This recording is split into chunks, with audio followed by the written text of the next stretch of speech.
Meanwhile, food safety is indeed a global concern that affects every individual, regardless of geographical location or socioeconomic status. With the increasing complexity of food production and distribution systems, coupled with emerging pathogens and contaminants, the need for robust food safety measures has never been more critical. The guests on Nigeria Today are of the opinion that with an estimated 600 million cases of foodborne illnesses annually, unsafe food is a threat to human health and economies, disproportionately affecting vulnerable and marginalized people. We need to keep in mind is the food hygiene. Ensuring food hygiene by first of like hand washing. Hand washing became it's a standard, a global standard.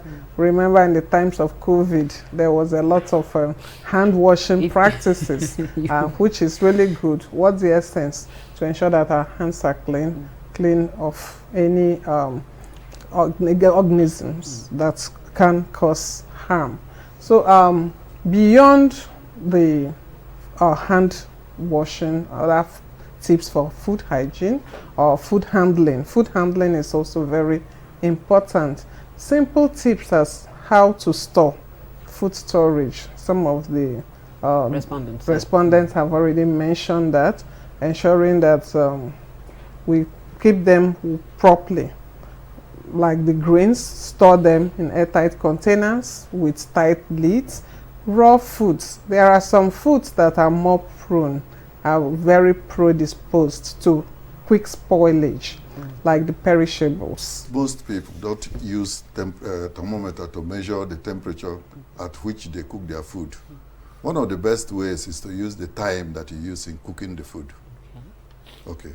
If, for example, you are boiling meat, rather than boiling the meat for 5–10 minutes, boil it for 20 to 30 minutes, or even 1 hour, depending on the type of meat. If you are cooking pork, for example, enough gas? Yes, if you are cooking pork, for example, you need to boil it longer. Pork? Pork, yes. Pig meat. Okay. If you are cooking food meat that is already suspected to be contaminated, that is smelling, for example, or the intestine part of the meat, for example, needs to be boiled longer than the real meat, the muscle part of the meat. Why? Because that's where bacteria is found. Starts implementing stringent food safety measures, including proper hygiene practices, adequate cooking temperatures, and regular inspections of food handling facilities, can mitigate these risks and protect consumers.